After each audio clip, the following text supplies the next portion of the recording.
नवी मुंबई में नए साल के पहले दिन केंद्र सरकार के नए वाहन अधिनियम लागू करने के विरोध में सैकड़ों ट्रक चालकों ने कई जगहों पर विरोध प्रदर्शन किया, जहां इस प्रदर्शन को रोकने के लिए पुलिस प्रशासन को काफी मशक्कत करनी पड़ी।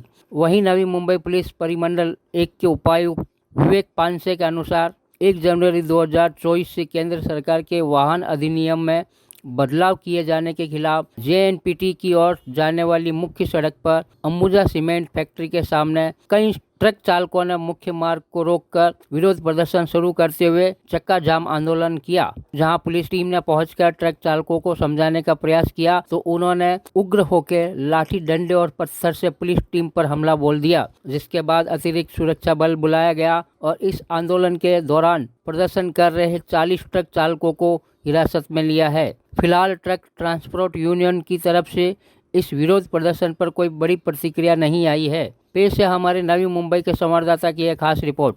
नवी मुंबईमध्ये NRI पोलीस स्टेशन अंतर्गत JNPT रोडवर अंबुजा सिमेंट फॅक्टरी आहे। त्या ठिकाणी तेथील जे ड्रायव्हर लोक आहेत ते सर्व सकाळी 9च्या दरम्यान रस्त्यावर येऊन त्यांनी रस्ता बंद केला होता। त्याच्यावर कारवाई करण्यासाठी आमचे NRI पोलीस स्टेशनचे काही अधिकारी आणि स्टाफ त्या ठिकाणी गेला असता सुमारे 40 ते 50 ड्रायव्हर लोकांच्या जमावाने त्यांच्यावर हल्ला केला।